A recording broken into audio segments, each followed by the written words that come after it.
hopefully you're fastening your seatbelts for the next 2 hours. Right. That's nonsense, Clint. I'm not buying it. I'm sorry. I don't care what you buy. That's just nonsense. My feeling. You're not just buying a racetrack. You're buying a piece of American racing history right there. I mean, that's huge. The history behind the track, just mind-boggling. You hear a lot of rumors in the rumor mill. I'll just keep tuning in to you guys to hear the truth when it comes down to it. So don't do that. I've already had one dose of tin hat syndrome today. I don't need a second one. Stuart Friesen said to Brett, he says, "Why don't you bring us to more places like this?" And Brett goes, "There isn't any other place like this." Race fans, it's time to throw it up on the cushion and get dirty. Coming to you live from the Finger Lakes and Southern Tier, it's time for Turn 5 Live. Now your hosts of Turn 5 Live, Steve Ovens, Clint Miller, and Brad Ovens.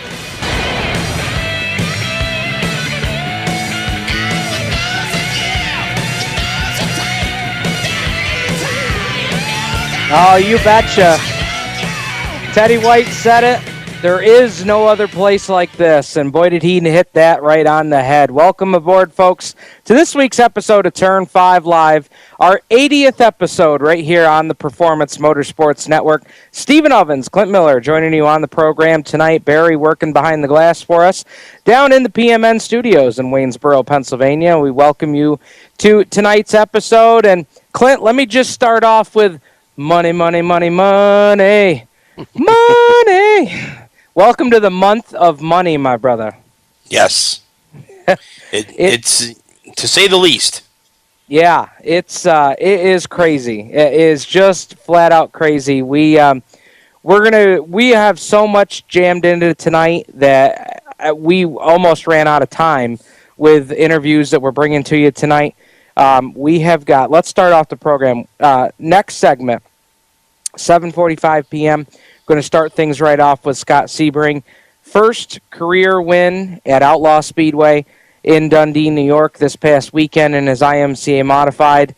And Clint, as Mel Thomas sat next to me and said on Friday night, I don't care what happens the rest of the year, Scott Sebring had the move of the year on Friday night and picked up a huge win there. We talked to his dad, Tim, in the offseason, the Wizard, as they call him. And really looking forward to hearing from Scott Sebring. We caught up with him last night in a recorded interview. We're going to play that for you tonight in our next segment. A lot of great stuff from one of our local guys. And you know, it's one of those cases where, you know, Scott Sebring's interview tonight, this is why we started this program a little under 3 years ago, is to bring these stories of these local guys. You know, Scott's a perfect example. Guy busts his tail all week long at work, and on the weekends he gets to go out and be a dirt track hero, and for the hometown crowd, really put on a whale of a show on Friday night to pick up his first win. And these are the kind of stories we love to share. We love first-time winners, and we love it when one of our local boys is a first-time winner at that. So looking forward to talking to Scott Sebring here in our next segment. We also have interviews from winners from Friday night. I picked out 3 of them from Friday. We've got interviews with Steve Payne, Quinn Sutherland, and we also pulled in Scott Sebring's Victory Lane interview to kind of get some of that raw emotion from Friday night. And then from Woodhull Raceway on Saturday night, we've got interviews for you from Billy Van Pelt after winning the 4th annual Jake Davis King of the Ring, Jake Davis Memorial King of the Ring. That was his 4th attempt at the King of the Ring, his 3rd final round appearance in the King of the Ring, and his first to actually win the event there on Saturday night. So we'll be hearing from Billy Van Pelt later on.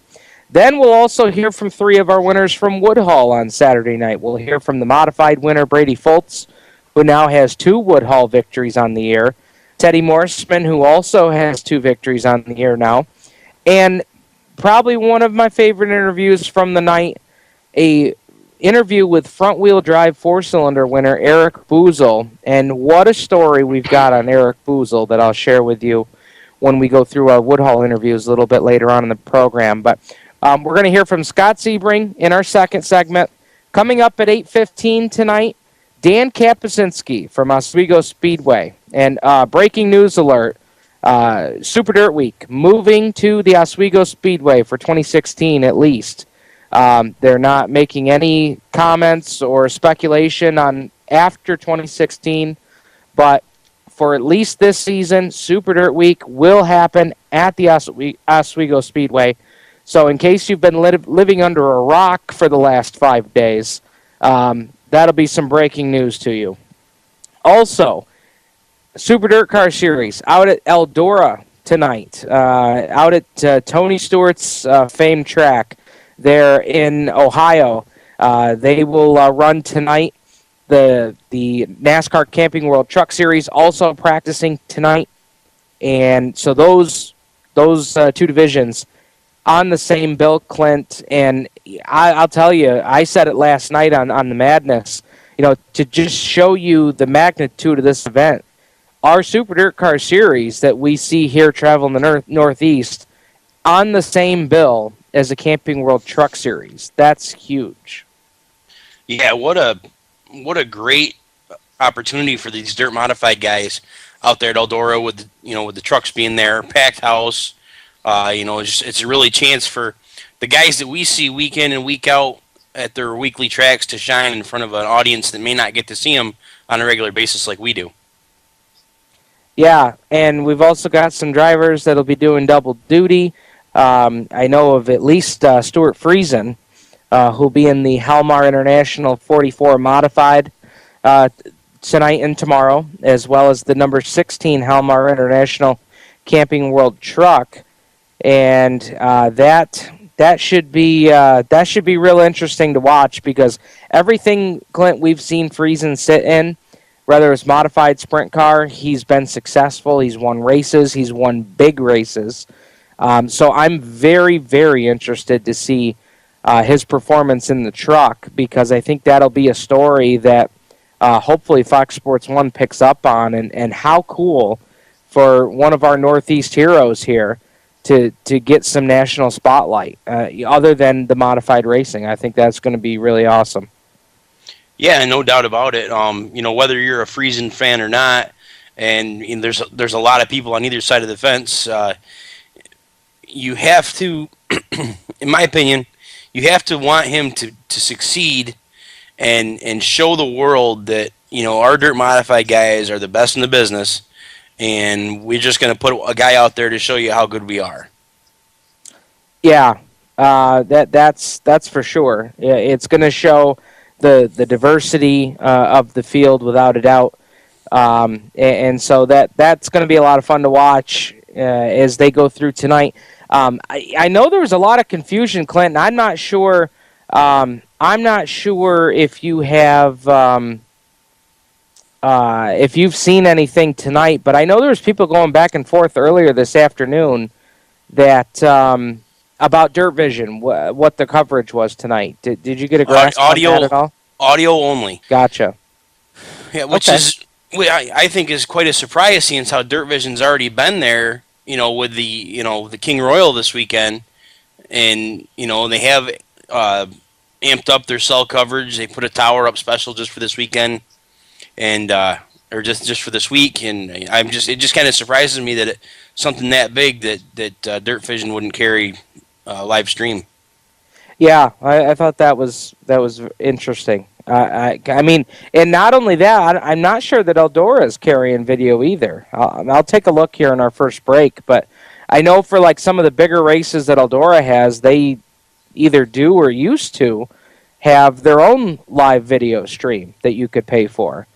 So with this big event, I mean, I could see tomorrow night maybe being an issue because of Fox Sports 1 and all of all that goes into that. Maybe that would be tricky with TV rights and such, but for tonight, I'm confused on that, being tonight, being the Super Dirt Car Series, being the, really the main event for tonight. But we'll, I guess there's folks in higher places making those kind of decisions than a couple of schmucks talking on internet radio. So, but Clint, we've got a couple minutes for our first break here. What stands out to you from this weekend? We've got our fan question of the night on the Facebook page, your black flag and checkered flag from the weekend. Why don't you share yours, Clint? Well, my checkered flag for the weekend is, kind of guys that were both touched on the Facebook page. I, clap my hands together for Scott Sebring.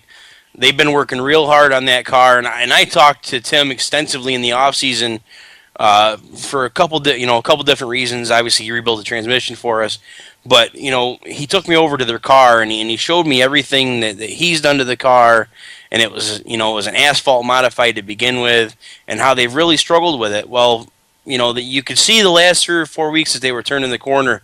I think Scott's got a couple heat wins, decisive heat wins, and then they could never get it really good for the feature.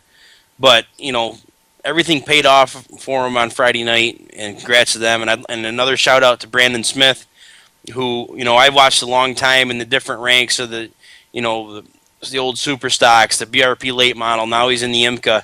And this is the first win that I can remember him even having. Not just IMCA, and maybe somebody on our Facebook page can help out with that. But I don't ever remember him winning a race, period. So for him to win at Skyline last Saturday, I think was a pretty big deal. And with Mopar Power, which is something that they've tried and struggled with, and they finally got it together. So, good for them. I'm glad to see that. Absolutely. We've got a lot of other black flags and checkered flags that our fans of the show have been chiming in with tonight. We'll share mine, and we'll have to take a look here and see if Brad put some of his in there as well. But we're going to step aside here. When we come back, we're going to hear from first-time winner on Friday night. We'll hear from Scott Sebring right here on the Performance Motorsports Network, the home of grassroots racing. Max Dairy Bar is a proud supporter of Turn 5 Live and the Performance Motorsports Network. Opened in 1974, Max Dairy Bar has been a Penn Yan, Cayuga Lake, and Yates County staple, serving the best Hershey's hard ice cream. They also have soft serve ice cream, their weekly yogurt special, sorbet flavors, gluten-free options, frozen Greek yogurt, and non-dairy lemon ice. Don't forget about their tricky 18-hole putt-putt course that will test your skill to see if you have what it takes to be a champion. Max Dairy Bar and Mini Golf, located on State Route 14A, just south of the village of Penn Yan, right on the way to Black Rock Speedway on Friday nights. Visit them online at www.maxdairybar.com or Max Dairy Bar on Facebook and Twitter. Stop by Max Dairy Bar and tell them Turn 5 Live sent you. Creekside Entertainment is the official DJ, photo booth, and uplighting company of Turn 5 Live and the Performance Motorsports Network. Stuart Ovens and his staff at Creekside Entertainment are professional and experienced with events of any type. Creekside Entertainment specializes in wedding packages that are affordable and fun, and they are ready to serve you with the most up-to-date music and karaoke selection. If you can sing it in the shower, you can come out and sing it with Creekside Entertainment. And don't forget about the Creekside Entertainment photo booth and uplighting service that will transform your wedding or party into an event the family will be talking about for years. Trust the entertainment company that racers trust. Call Stu at area code 315-481-9700 or visit them online at creeksideentertainmentdj.com. You can also find them on Facebook and Twitter. Creekside Entertainment, division sponsor of the Black Rock Bandits in 2015. We're growing like crazy and need account reps who know their way around agencies, the internet, and social media. Got connections? Or do you know how to get to the decision makers? Are you fearless? We need you.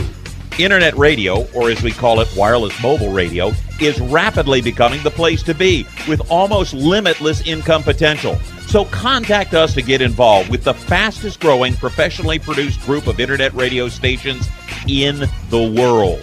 Your imagination is the only limit here. Call 717-749-0444. That's 717-749-0444. Or you can email us at scorpionradiogroup@gmail.com. You want to ask for Sue. Hi, race fans. This is Dan Harpal from Penn Can Speedway, and you're listening to Turn 5 Live on PMN. Going to climb up out of here. First career win in the IMCAs. Give it up for Scott Sebring.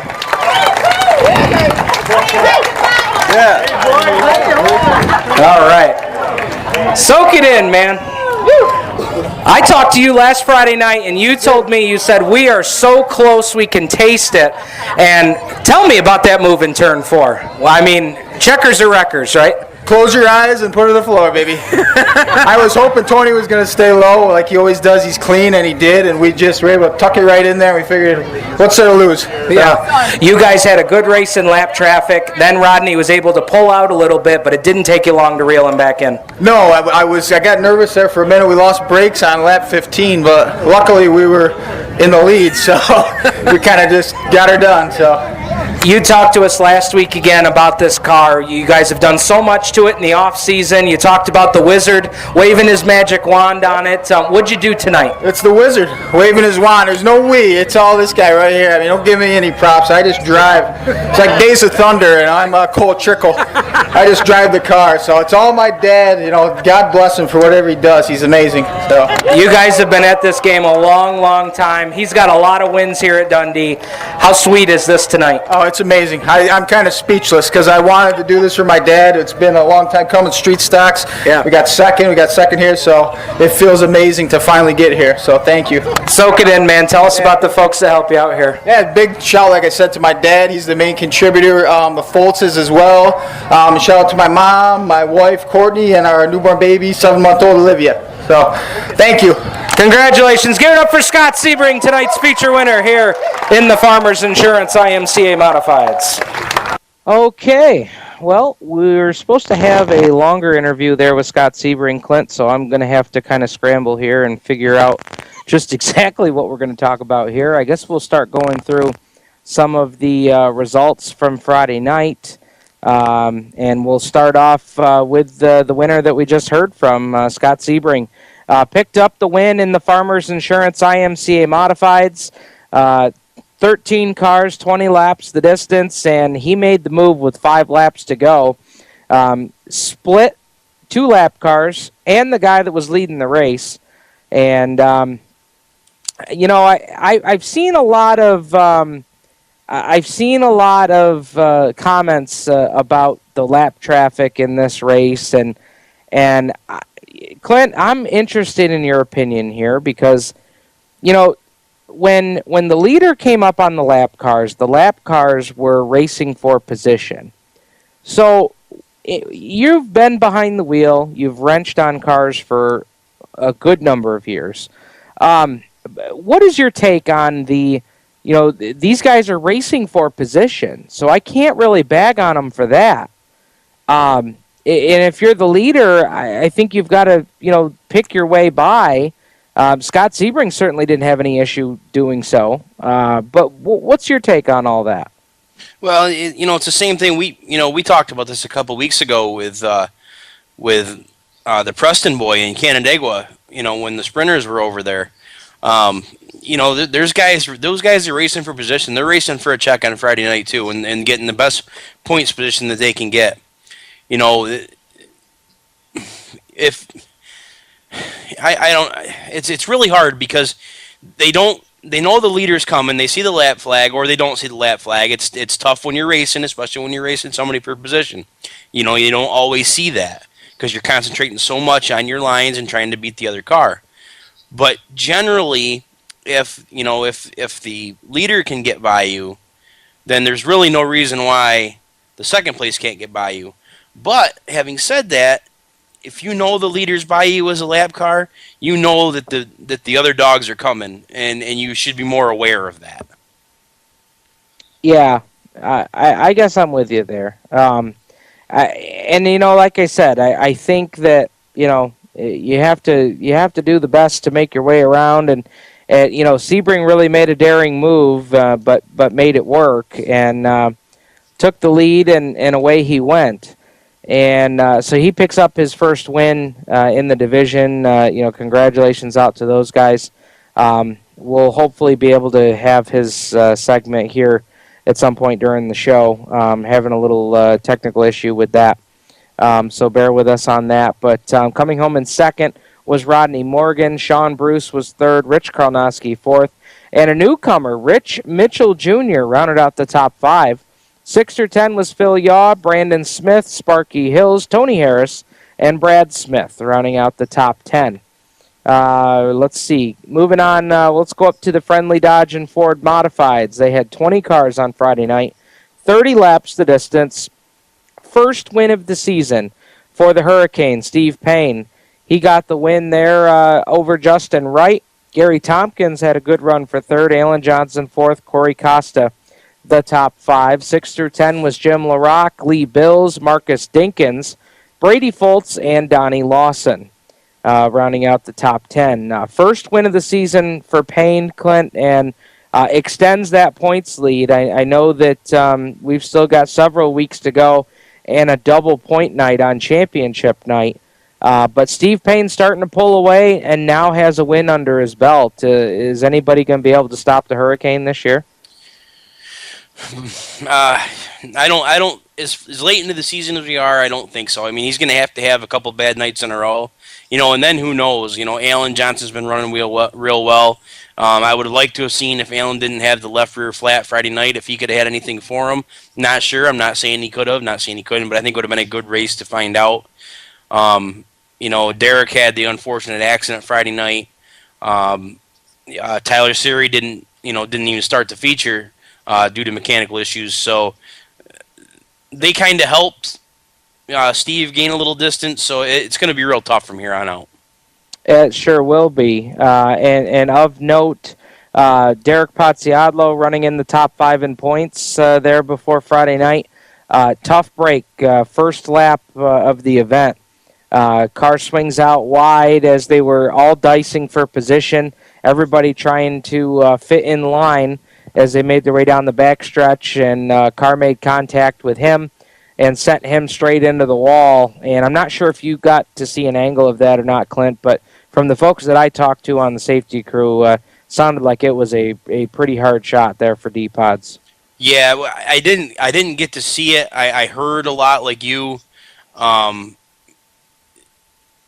the way that I saw it was over, that the way the car was sitting into the wall, I knew that the angle that it was at didn't go very far once it hit the wall.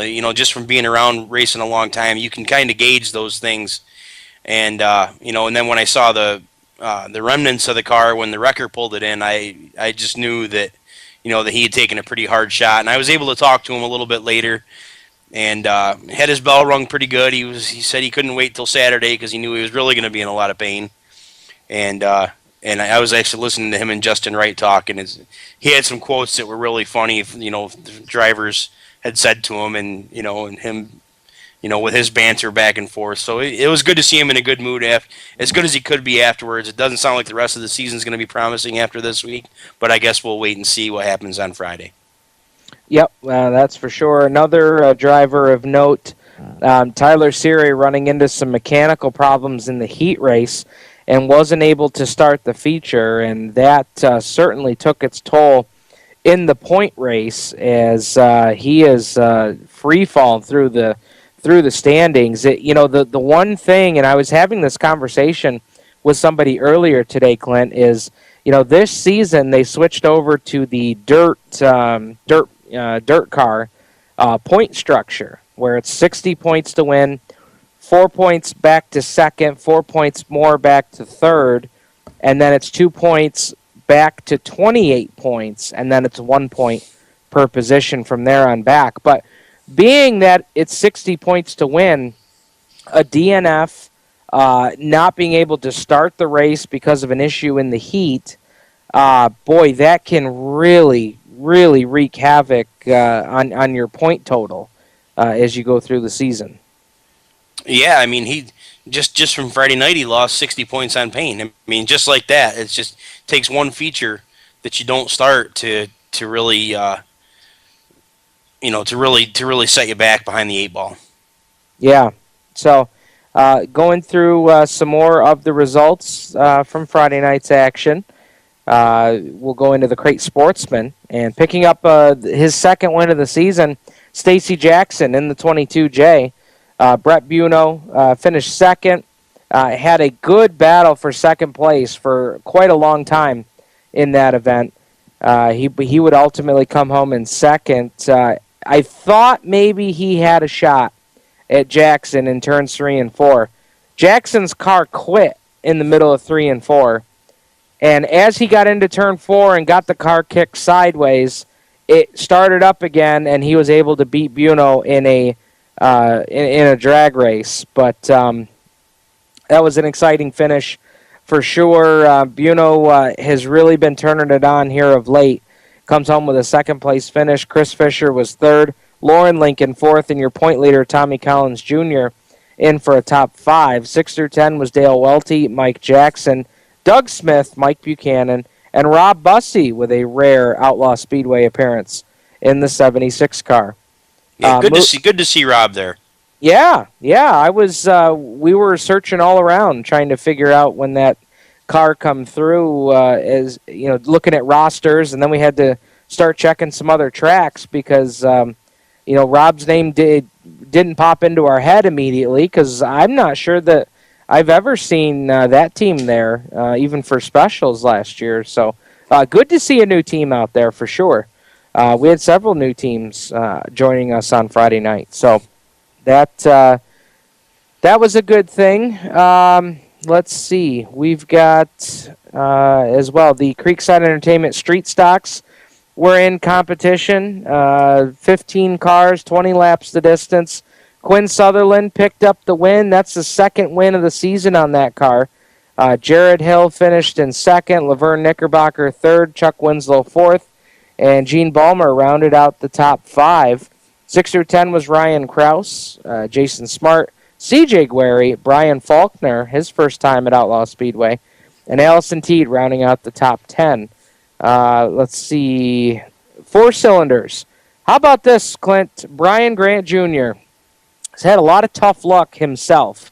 Ray Heyer has been lightning quick over the course of this entire season, and Corky Grant has had some struggles mechanically with his car. But I'll tell you, it was good to see Brian Grant in Victory Lane on Friday night. He's had a lot of bad luck, a lot of flat tires, but he was able to put it all together on Friday night, picked up his first win of the season between Outlaw and Woodhull. He got the win over Chad Ayers, and Chad was debuting a brand new engine underneath the hood of the 9A. He has just had a terrible season as far as racing luck goes with engines in the 9A, so it's good to see him get a second-place run. It was also good to see Bruce Kinner up with a podium finish, finishing in third. He was, as you remember, he was the point leader early in the season and has just had mechanical problems after mechanical problems on the 12 car, so it was good to see him in the top 3. Cody Baker finished fourth. Scott Bradley, the top 5. And just a quick note on Cody Baker, taking a look at the points, I know that they were awfully disappointed about the disqualification in post-race tech here about a month ago, maybe more. But looking at the points, knowing that the championship night is a double point night, he's far from out of this. And they've got that Integra working, that 14 car. He's got a different car. Sean Gleason teamed up with him to let him drive this car. They fixed the front clip on it, as it was junk. Yeah, I remember. Yeah. So, had a conversation with that team earlier today, and I know they were disappointed and not happy with the outcome a month ago, but they're far from out of it. I mean, if he can continue to keep being the first front-wheel drive across the line and then see what happens on championship night with double points, a lot of things can happen. Just 20 points back now. So 6 through 10 in the 4 cylinders was J.J. Kreidler, Billy Bowers, Del Cummings, Erica Bell, and Pat Tupin with a top 10 there on Friday night. Winner's Circle Deli Bandits, Burnin' Bacon makes it 3 in a row. Jordan Bacon got the win.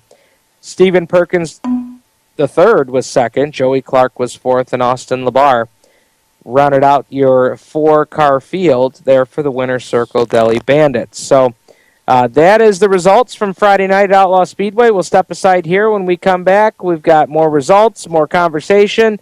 We've got Dan Kapuscinski coming up at 8:15 tonight from Oswego Speedway talking about Super Dirt Week 45. You're listening to Turn 5 Live on the Performance Motorsports Network, the voice of motorsports. Parents, your son or daughter has had their license for a while now, but you want to make sure they're prepared for any situation they may face on the road. High school driver's ed doesn't teach them to drive defensively.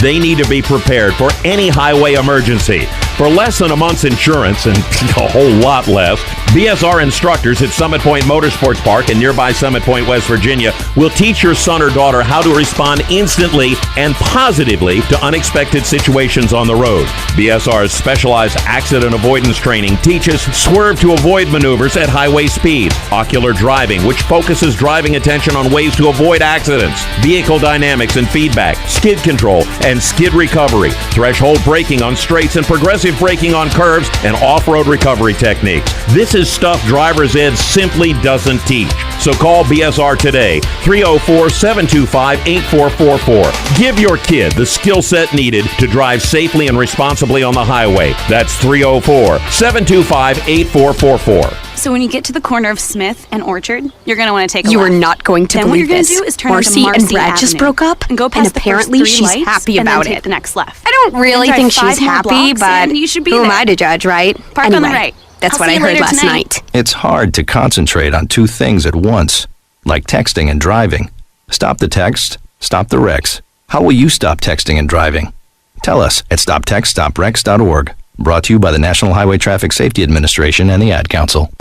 Creekside Entertainment is the official DJ, photo booth, and uplighting company of Turn 5 Live on the Performance Motorsports Network. Stuart Ovens and his staff at Creekside Entertainment are professional and experienced with events of any type. Creekside Entertainment specializes in wedding packages that are affordable and fun, and they are ready to serve you with the most up-to-date music and karaoke selection.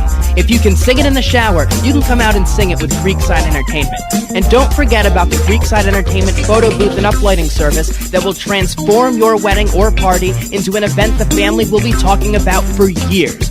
Trust the entertainment company that racers trust. Call Stu at area code 315-481-9700 or visit them online at creeksideentertainmentdj.com. You can also find them on Facebook and Twitter. Creekside Entertainment, division sponsor of the Black Rock Bandits in 2015. Hi, race fans. This is the voice, Shane Andrews of the Big Block Modified Super Dirt Car Series, and you're listening to Turn 5 Live on PMN.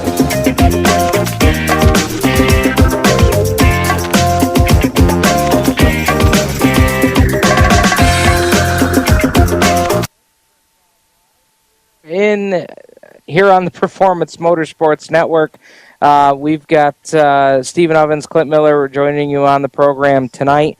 And Clint, we're going to do our best here to get together the Scott Sebring interview. We've had that publicized all day today, and still having a little trouble with that. But we're hoping to get that here for possibly maybe not the next segment, but maybe at 8:30 tonight. So we're still working on that, so my apologies on that. But we will get to that tonight. I promise we will get to that in tonight's show.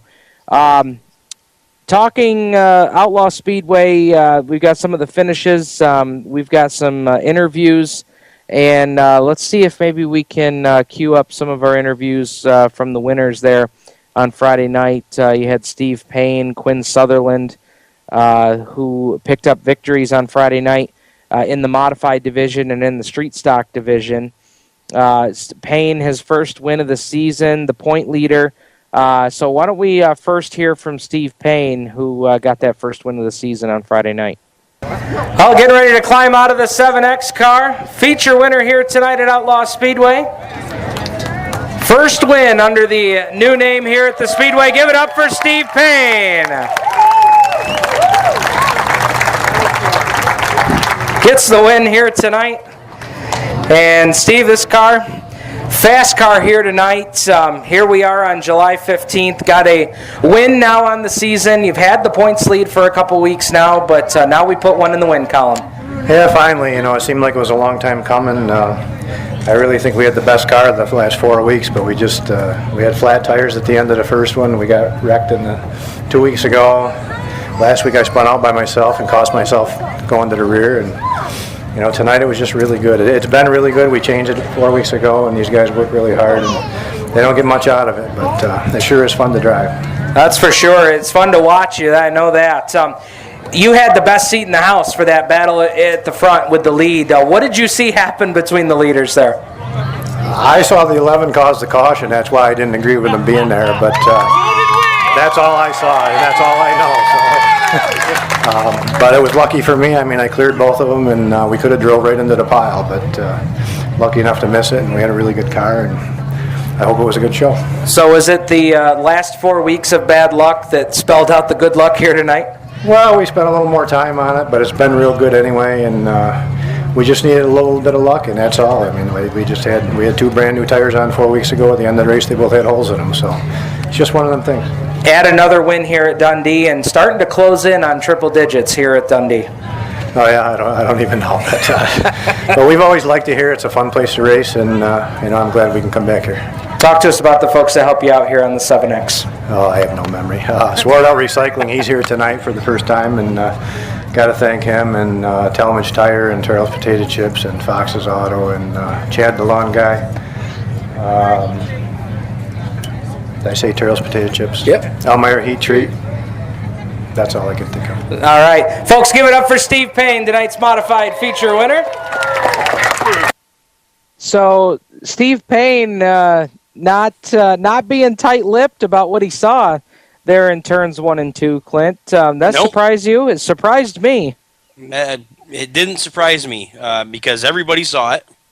And, Steve's not one to pull punches. Anytime I've ever heard him in an interview or ever talked to him or been around what he's talking, if it's on his mind, he's going to tell you what it is. And, the crowd response was great. Yeah. I think that everybody knows. I think everybody was happy to see Steve Payne in victory lane. He's a consummate professional. I mean, come on. How do you not like the guy? Yeah. And he's had a lot of success there. 94 victories now, 6 away from 100. He'd have to really go on a tear to get the 100 mark this season. And not to say that it can't be done, but I think you might look at next season at being that opportunity for number 100. But, hey, we'll see what happens. He could really get on a roll here, and we've got some off-season shows. We've got the Midsummer Meltdown coming up next weekend. We'll talk about that in a little bit. But we've also got an interview here with Quinn Sutherland, your street stock feature winner from Friday night. So let's hear from the driver of the 57J. Second win for this car in 2016. First with Quinn behind the wheel. I don't know what your son-in-law figured out, Jim, but you guys got it figured out now. Quinn Sutherland climbs out of here, tonight's street stock feature winner. Congratulations, man. Put her there. Mel and I were just talking up in the booth, and we wanted to ask you, how long has it been since we've seen Quinn Sutherland in Dundee Victory Lane?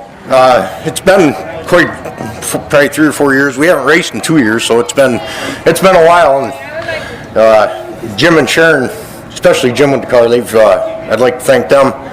Jared Hills helped us a ton. All our sponsors, Douglas B. Miles, Cam Sutherland, Gavenda Engines, the Crossing, Mike Kastner's Garage. I think I got everybody, but this car looked fast right from the heat race tonight. Did you know in the driver's seat how quick it was at the beginning of the night?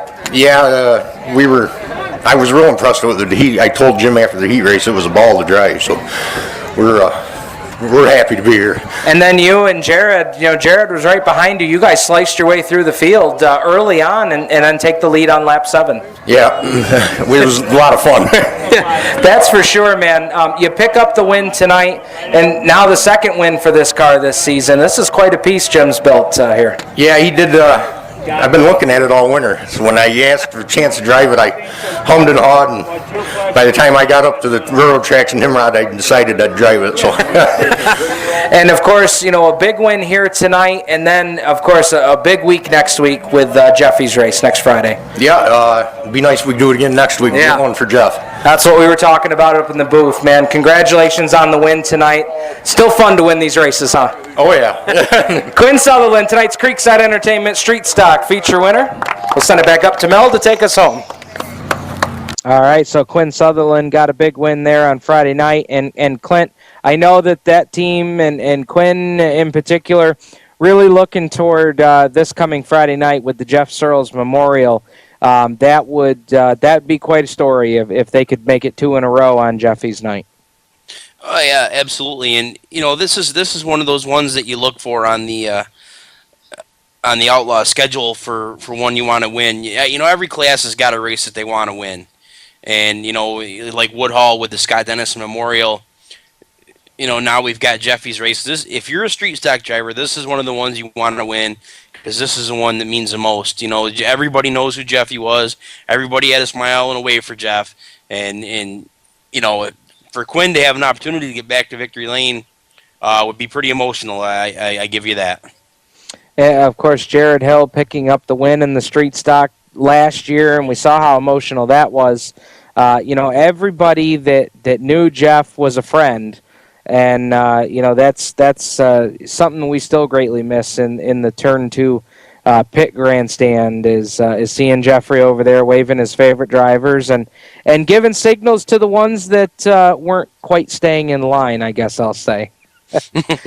So it's gonna be great on Friday night. Don't forget to bring your red rags to Outlaw Speedway on Friday night. It's also, by the way, fire and EMS night. So gather all your friends, firefighters, EMTs, first responders. Gather them all together, bring them out to the racetrack on Friday night. Free admission for firefighters and EMTs, first responders, with their department identification with them. So come on out. Again, it's a 6-pack per person of beer cans that you can bring into the racetrack, so you can bring your beer with you and get free admission for the EMTs and firefighters that help keep us safe here in our communities each and every day. So great opportunity to give back to those folks, and also we're going to keep Jeffy's memory alive on Friday night with the running of the Jeff Searles Memorial. Hey, we're going to step aside here. When we come back, Dan Kapuscinski from the Oswego Speedway going to tell us just how excited they are in the city of Oswego as Super Dirt Week 45 will be coming to Oswego here in October, as it was just announced here late last week. The Super Dirt Week officially will move to the Oswego Speedway this season. We'll talk to Danny Kay next here on Turn 5 Live on the Performance Motorsports Network, the voice of motorsports. Max Dairy Bar is a proud supporter of Turn 5 Live and the Performance Motorsports Network. Opened in 1974, Max Dairy Bar has been a Penn Yan, Cayuga Lake, and Yates County staple, serving the best Hershey's hard ice cream. They also have soft serve ice cream, their weekly yogurt special, sorbet flavors, gluten-free options, frozen Greek yogurt, and non-dairy lemon ice. Don't forget about their tricky 18-hole putt-putt course that will test your skill to see if you have what it takes to be a champion. Max Dairy Bar and Mini Golf, located on State Route 14A, just south of the village of Penn Yan, right on the way to Black Rock Speedway on Friday nights. Visit them online at www.maxdairybar.com or Max Dairy Bar on Facebook and Twitter. Stop by Max Dairy Bar and tell them Turn 5 Live sent you. We're growing like crazy and need account reps who know their way around agencies, the internet, and social media. Got connections? Or do you know how to get to the decision makers? Are you fearless? We need you. Internet radio, or as we call it, wireless mobile radio, is rapidly becoming the place to be, with almost limitless income potential. So contact us to get involved with the fastest growing professionally produced group of internet radio stations in the world. Your imagination is the only limit here. Call 717-749-0444. That's 717-749-0444. Or you can email us at scorpionradiogroup@gmail.com. You want to ask for Sue. Creekside Entertainment is the official DJ, photo booth, and uplighting company of Turn 5 Live and the Performance Motorsports Network. Stuart Ovens and his staff at Creekside Entertainment are professional and experienced with events of any type. Creekside Entertainment specializes in wedding packages that are affordable and fun, and they are ready to serve you with the most up-to-date music and karaoke selection. If you can sing it in the shower, you can come out and sing it with Creekside Entertainment.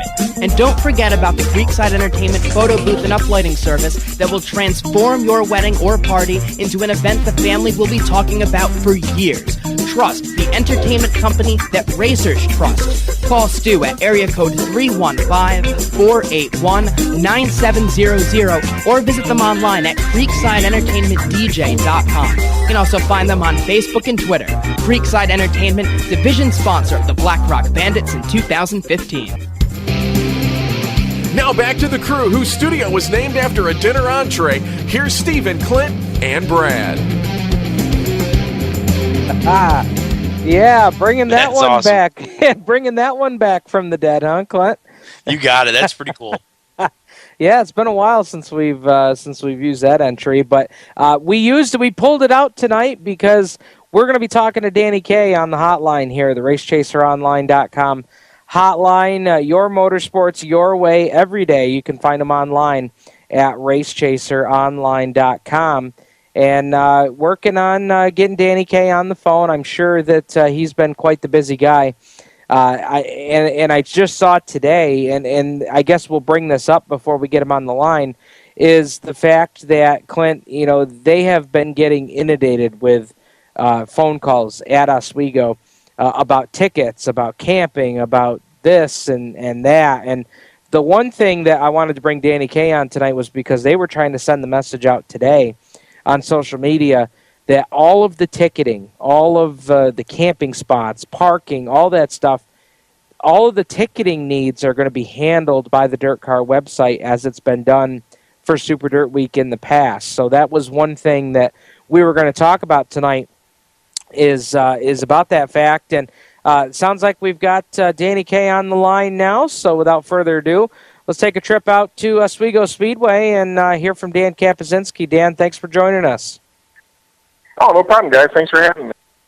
So I'm sure it's been just a leisurely couple of days out there at the Steel Palace. Yeah, not quite. It's been a bit of a whirlwind since, well, I would say probably the 5 o'clock news on Thursday. It's been pretty much nonstop since then. So it's an exciting time. It's not something I don't think I ever expected to see in my lifetime, but it's in the works. It's going to happen, and now it's time for everybody to, put their nose to the grindstone and get things done. It sounded like when everybody got together there on Thursday for that press conference, I was reading something that Jeff Hockman had either quoted or said to somebody. I saw in Area Auto today. It sounded like everything on Thursday came together real quickly, being that they were the governor was in town and was going to be making another announcement on top of this one. Yeah, things got escalated pretty quick there on Thursday. I know on my end, we were kind of on a timeline for Monday, basically, was how it was going to work out. But the way the press conference worked out on Thursday, being here in Oswego, really it was a great day, that Thursday press conference for the entire city of Oswego. They announced a $10 million revitalization plan for the downtown area for the city of Oswego, and at the same time the governor, let it be known that indeed Super Dirt Week was going to come to Oswego. So it was really an exciting day. My wife and I were actually on our way out to dinner at the time when I turned on the 5 o'clock news and saw the breaking story and everything developing, and it was time to go to work at that point. So I couldn't be more excited. Steve, you know it. I mean, I worked for Dirt for quite a while and lived down in Concord, North Carolina, working with those guys. So, came back to work for John and Eric up here at Oswego in 2012, and to think that these two paths have crossed, this many years later it's pretty surreal to think about. I mean, honestly, I woke up Friday morning, and for a brief second, I kind of forgot what had happened until I looked at my phone, and I was quickly reminded that indeed Super Dirt Week was coming to Oswego. And it's for you in particular. It's so interesting to me because yes, I mean, the Oswego has always been your home. The Steel Palace, all of the history there. But then you also had the time working in Charlotte, in Concord, North Carolina, there with Dirt Car and the World of Outlaws and everything.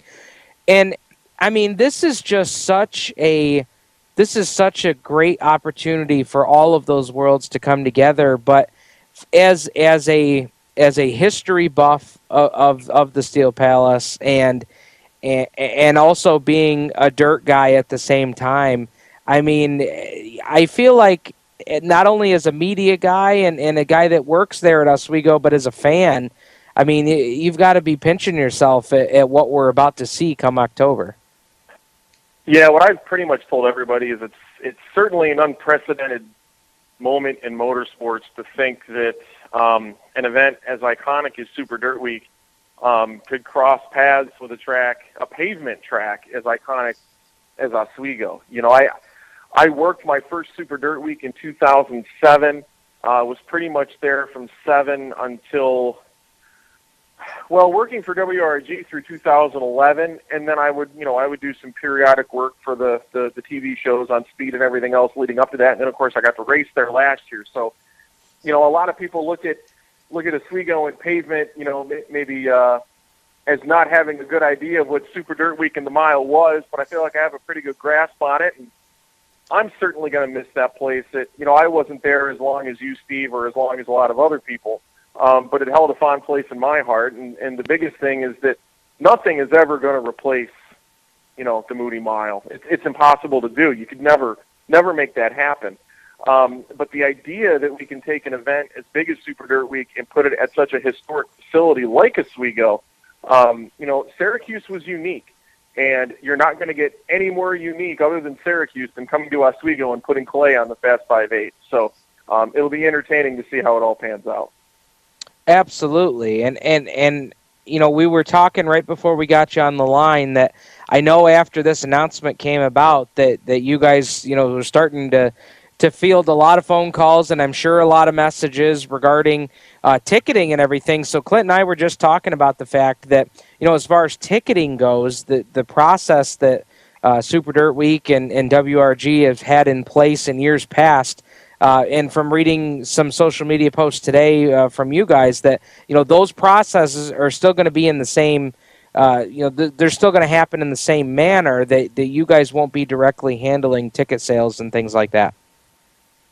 No, as far as the ticketing, you know, purchasing camping and everything else, it's still going to go down the same way that it always has in the past, right through SuperDirtWeekOnline.com and all of the Concord offices. It's just now the venue or the host facility is going to be Oswego rather than the mile. But yeah, you know, I've taken a lot of calls today from buddies of mine that I raced with last year and everything else. You know, pit passes and how are we going to do this and how are we going to do that, and you know, I hate to tell them, like, guys, you know, Oswego doesn't have anything to do with that directly. You got to go through the Super Dirt Car channel in order to make that happen. But it's still exciting to be a part of it all at the same time, you know. And I've been trying to do my little bits and pieces here and there to help, you know, Jeff Hockman and Brian Carter and Tom Deary and all those guys out with, you know, making this event as big and, frankly, as awesome as we can make it. You know, the whole goal is to, you know, get people in and get them out, you know, really feeling like they saw something special, and I think we're on track to do that. And to see something special, I mean, race fans are going to have an opportunity for about 3 times in the matter of a month to see 3 real special events taking place there at Oswego Speedway. Yeah, that's also kind of crazy to think about. You know, the Budweiser International Classic is going to be going into its 60th year this year. I do believe the Race of Champions, this is either going to be maybe the 65th or 66th year of the ROC. Well, not, you know, every year happening at Oswego, but, you know, that many years of the event. But it's returning to Oswego this year, which is very exciting. And, of course, the 45th running of Super Dirt Week. So the idea that you can see all 3 of those events in Oswego in 1 month is just unheard of. So we're excited, we're honored, and we're pleased to, you know, hold the spot in the hearts of race fans and race promoters to be in the position to be able to host those 3 events. So, and then you throw on top of that the idea that, you know, we're bringing back the NASCAR Wheel and Modified Tour to Classic Weekend. It's just even that much bigger. So, how has I imagine that with this event, you know, you're going to be able to draw from not only the dirt fans, but from your guys' loyal fans too. And I know the Oswego fan base is pretty loyal knowing some people up there and having partaken in the festivities with some of the folks up there.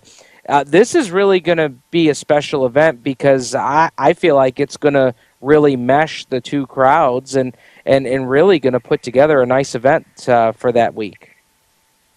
Yeah, there's no doubt. I've got plenty of text messages and mentions on social media from a lot of our Oswego fans, our pavement and super modified fans that are itching and ready to go that have never even been to Super Dirt Week. They're not dirt racing fans. They never went to the mile. They haven't been to Super Dirt Week, but they're so excited to see an event like, of this caliber come to their home track, and they don't want to miss the opportunity to see it. So you're going to get that incredible mix of fans that I don't think you normally get. You're going to get, the dirt hardcores and the people that, follow the Super Dirt Car Series, 358s and the like are going to come together with all of our super modified fans for 1 week of, you talk about a big party, Steve. You've been at some parties at Classic Weekend, and you get out in those fields, and it's certainly a good time. There's no doubt about that. Well, that's true. I mean, and you mix that with all, racing's biggest party with Super Dirt Track Racing's biggest party. It's just going to be something special. I've already got my hotel rooms booked for the week. I'm ready to go. I can't wait. I mean, I certainly don't, like you were saying, with our experience at Super Dirt Week, I don't have nearly the experience at Oswego that you do. But having spent a few years there working with Matt and Mel Thomas, I get the I have an understanding of why this place was the right place to go, and I just think that this is going to be one of the Super Dirt Weeks to really make sure these fans go out and check out, because someday, and I said this to Danny earlier today, Clint. Someday when I'm old and frail and in a rocking chair in a nursing home somewhere, I'm going to be able to tell everybody that I went to Super Dirt Week that 1 year that it was at Oswego Speedway, and I can't wait. I think this is going to be a home run event, and Danny, we're looking forward to talking to you more as we get closer to the event. With the last couple seasons, we've always tried to check in with Jeff Hockman at times, and now we'll have Jeff and you to kind of bounce things off of as we get closer to Super Dirt Week, man. So congratulations to the Teresi family and Oswego Speedway. This is really going to be something special. Well, I really appreciate that, Steve, and I still say that it's a congratulations and a thank you to all of our race fans, because to keep Super Dirt Week not only in New York State but in Central New York is a win-win for everybody, and I think that as long as everybody keeps an open mind, and looks forward and is excited that we can continue to have such a big racing event in our area, it speaks volume to our fans and to the racers on the dirt and the pavement that we can keep something like this going right in the heart of New York and in big block modified country. So I couldn't be more excited. I'm elated. All right, man. We'll be catching up with you again soon, and again, appreciate the time joining us tonight. Thanks, guys. All right, Danny Kaye from Oswego Speedway joining us on the program tonight, Clint. Right before we hit the break here, I just want to say again, Clint, I'm pumped, man. I am ready to go. Rooms are booked. I will be there. Yeah, no doubt. I'll look for it. I probably won't be there, with the new work schedule and whatnot. But I will be looking forward to all your updates and all your text messages to me and rubbing it in how you're there and I'm not, and I'll just love it, and I can't wait to hear it. Well, you've spent some time at Oswego, for Bud Bowl and things like that. Yes. I think if they needed to move this event, which they did, I think this is absolutely the right place to go. I really, really do. Well, I haven't been to a lot of other facilities, but I know that with everything that comes with Super Dirt Week, the camping and the area, the demographic, it's a good idea, and I believe it makes sense, and I hope that they get a good company to come in to make the transition from the concrete to the dirt and it goes off without a hitch because we've seen in the World of Outlaws, a new track tried that, and then it all broke up, and they were actually running on concrete on parts of the track, and it just really didn't work out well. And I just hope they get, I hope as memorable as it's going to be, I hope that they can make it so the racing's as memorable too. The one thing I'll add to that, Clint, and I know that I saw what you saw from Rockford, but what I'll say is this. Rockford tried to rush it. They put that surface down and tried to run on it in 2 days. The plan for Oswego Speedway is to lay it down and not race on it until 2 weeks later. So, and that's the formula they've used at Berlin when they put the dirt down on Berlin Speedway up in Michigan. So, with that formula, I really think this is going to be a home run. Because when you do try and rush it, Rockford, they tried to rush it and race on it. They raced their asphalt program on Saturday night, and then they ran like on Tuesday, Wednesday after putting it down, and it did not work well. But I don't know. I just have a feeling that they're gonna have this right. I really do. But hey, Clint, we're gonna step aside here. When we come back, we're gonna hear from Scott Sebring. We're gonna air his interview here next as he talks about his driving career and his race on Friday night. So stay tuned. You're listening to Turn 5 Live on the Performance Motorsports Network, the voice of motorsports. You own a performance car and you know how to drive, but you want to learn real performance driving. Well, Bunky, get that car off the street and onto the track. Summit Point Motorsports Park, the Mid-Atlantic's premier road racing facility, located just over an hour from D.C. in nearby Summit Point, West Virginia, is the place to go. And you'll find that Friday at the track is going to give you what you need. For less than a monthly car payment, you can attend this regularly scheduled one-day instructional event in your street car on one of Summit Point's 3 world-class road racing circuits. You'll receive classroom instruction, skid pad instruction in their cars, including front and rear skid control, and 4 20-minute in-your-car instructional sessions from a professional instructor. Have fun, go fast, and really learn how to drive. Call 304-725-8444 for class schedules and details. That's 304-725-8444. Friday at the track at Summit Point Motorsports Park. Green light. Hey girl, school zone. I'm getting hungry. Car changing lanes. You want to meet me for pizza? Stop sign. Intersection clear. Yeah, street. Pizza sounds good. Ballin' Street? Girlin' Street! It's hard to concentrate on 2 things at once, like texting and driving. Stop the text, stop the wrecks. How will you stop texting and driving? Tell us at stoptextstopwrecks.org. Brought to you by the National Highway Traffic Safety Administration and the Ad Council. Here's an important message from RAD and this station.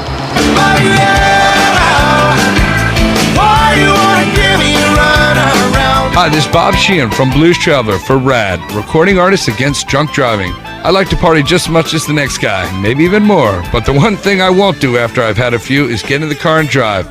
Don't blow it. Always choose a designated driver. Remember, music lives and so should you.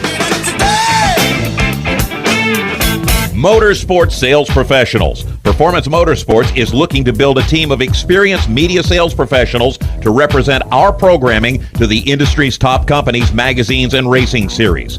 If you have motorsports sales or marketing experience, know how to work with agencies, understand social media, and are incredibly creative when it comes to working with clients and promotions, then we want to hear from you. Top performers are richly rewarded. Your imagination is the only limit here. Call 717-749-0444. That's 717-749-0444, or email us at scorpionradiogroup@gmail.com. You want to ask for Sue. Hi, race fans. This is Brett Deo, and you're listening to Turn 5 Live on PMN.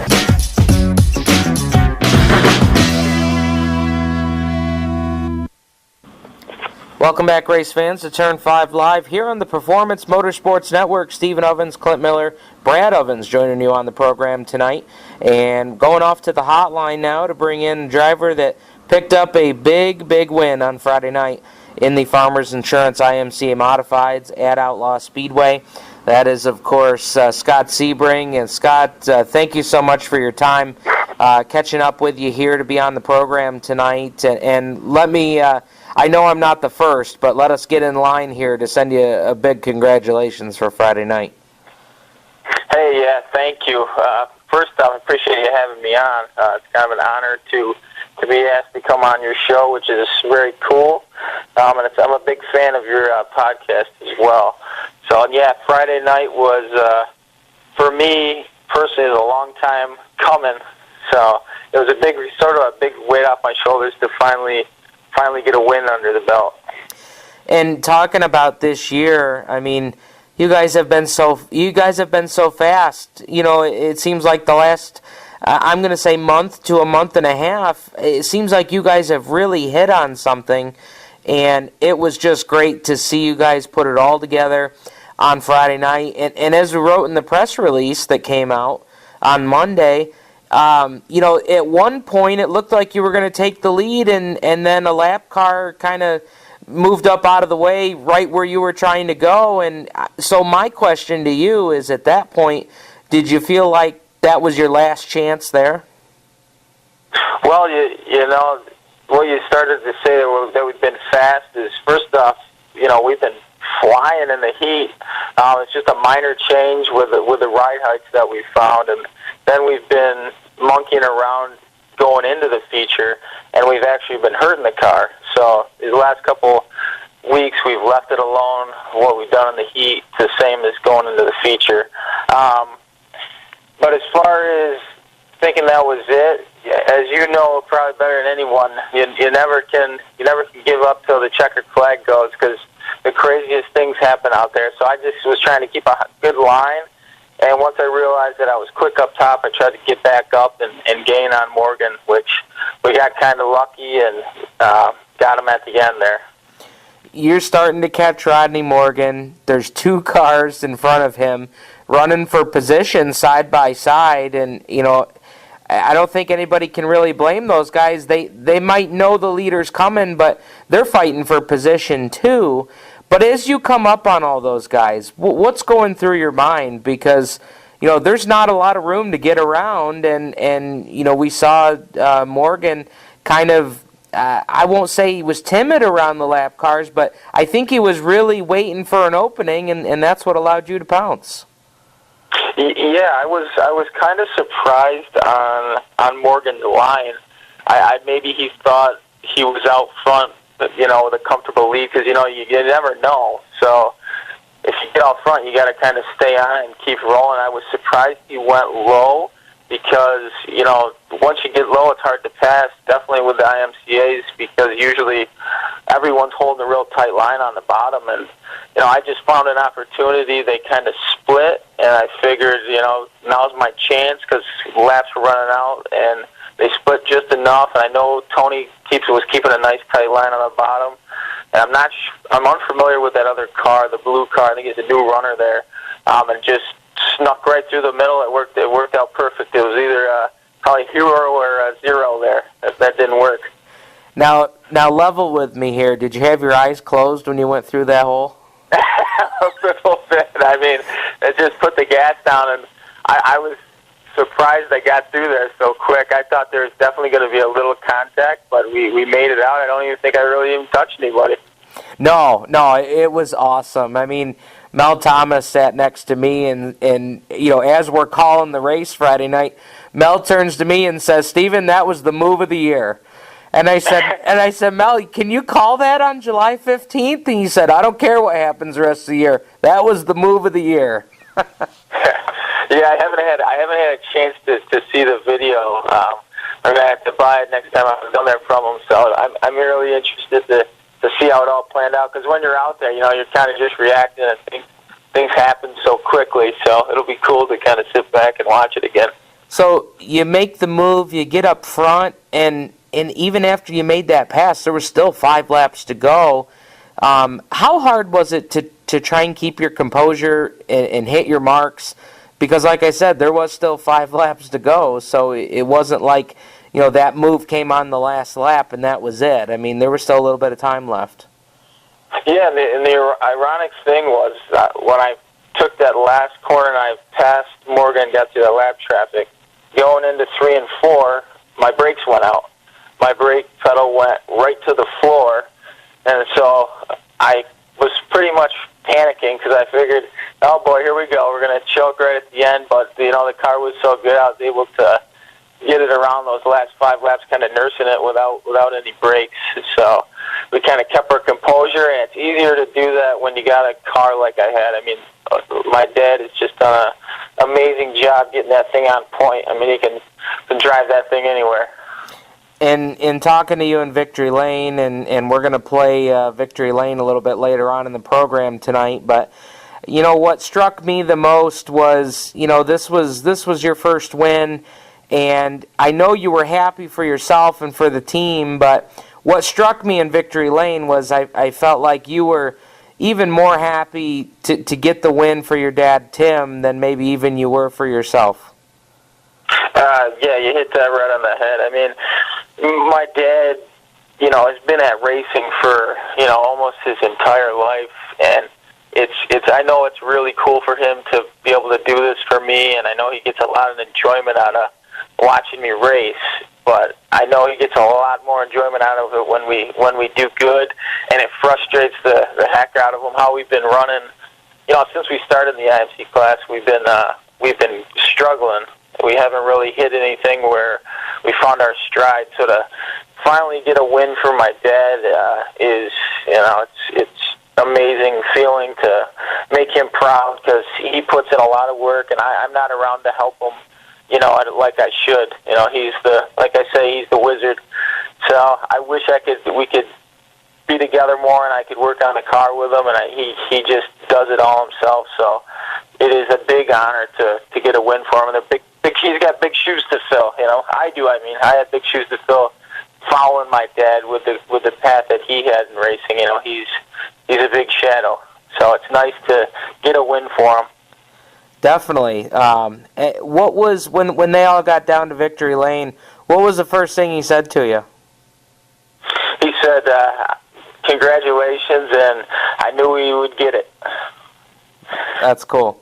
Oh, that's cool. That was a pretty cool moment. It is when you're down there in Victory Lane, and everything happens so fast. But what was that experience like? Was it kind of a blur down there?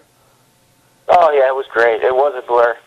First off, I didn't even know how to drive around to get there, and then once you get there, it was really great. And it's nice to see all the fans. I got to give a shout out to Tyler Seary. He's done a really good job of promoting the track, and same with you guys, and getting the crowd back to what it used to be. So it's a really cool experience for me to be over there and kind of be with the fans, see the kids, how happy they are. It's just a cool experience once you get in there. Yeah, and this, your win this past weekend coming after, the week after we had the autograph session, and so it's been a couple of weeks of pretty neat experiences. I know there was a lot of folks stopping, and I saw a few of the photos of a couple of kids wanting their shirts signed. So it seemed like the drivers and the fans both got a real kick out of that the week before. Yeah, that was a really, really cool event. Me personally, you think you're doing dirt track racing, and we do it in small towns. You don't really think about some of the people that you're affecting that come to watch you race, and it kind of makes their night or makes their weekend. So a lot of these kids, it's cool for them to come down and meet us and be a part of it, and hopefully it'll draw them out to hopefully get into racing and keep it going like we do. Yeah, that's exactly it, without a doubt. Talking about, we talked about Friday night, but let's go back a little bit. And, how, so your dad raced for years there at Dundee, always had the Suzuki number 45, but where, obviously that's I'm sure where the racing bug came for you, but how did that all come about for you to get behind the wheel? Well, I guess my dad finally got to the point where he felt like he just, I wouldn't say he's lost it, because he still gets in my car now and can do it, and he kind of holds off. But I think he just got to the point where he felt he couldn't do as good as he used to do, so he wanted to hang it up before he did something bad or started to perform bad. He sets a high standard for himself, so And then I started, he got me in the car, I think I was 22, because he didn't want to get out of racing. He wanted to continue. He loves working on dirt track cars. So we got into the street stocks. I believe we raced 3 years in that. We did okay. I think my best finish was second. And then we got into the IMCA 3 years ago, and it's more of my dad's niche. He likes, there's a lot more going on with an IMCA, with the rear end moves, everything moves in that IMCA, so it's much more intricate for my dad to work on, and he enjoys it a lot more. So it was actually an honor for him to ask me to race, because I really didn't think anything of it. I never thought I would start dirt track racing until he, said, hey, what do you think about racing? I said, sure, why not? And ever since, I love it. And I'm honest with you guys, I don't have much mechanical knowledge of any sort, so it's a blessing to have my dad, who is a genius in his own mind with racing. So I just kind of fell into it, which is very lucky to be able to do that, and to have someone like my dad who can give you the type of car that I have. If I can race and win a race, I mean, that's scary what other people can do that have a lot of experience, if my dad ever had the chance to do that for someone like that. Sure, absolutely. Well, we could tell when we interviewed him in the off season, that level of passion that he exhibits and still has. You could hear the fire was still there, even if it wasn't behind the wheel. If it was making the cars go fast, and he talked about some of the things that you guys worked on in the winter.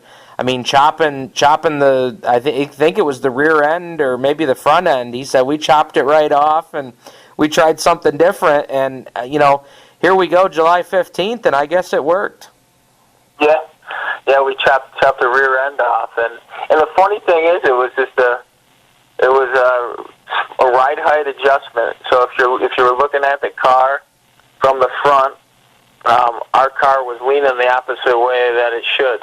It was leaning towards the left when it should have been leaning towards the right. And just a small change with that, it's like night and day, that car is. Wow. So it's very exciting. And my dad's spirit for racing is crazy. He's used to the heyday back of the 358 modifieds. With Steve Payne was in his heyday as well. So they had a lot of good racing back there. Barefoot Bob McCready. There was a lot of big guns when my dad was, in his heyday of racing.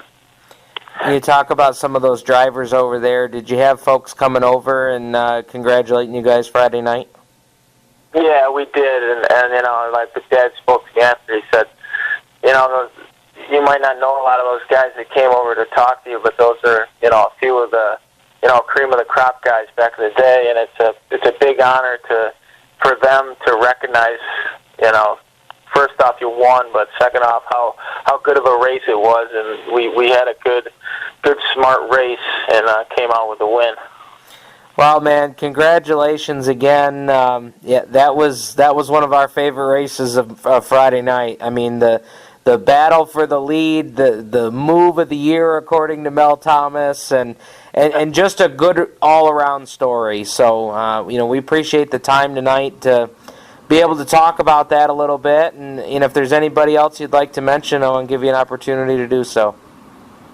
Yeah, I mean, like I said, of course, my dad and the Fultzes, Brady, his dad Dave, his uncle Alan, those guys are the main guys that really help us when we're in a pinch. So, and congratulations to Brady again for another Woodhall win. He's on a roll over there, so hopefully he can keep it rolling.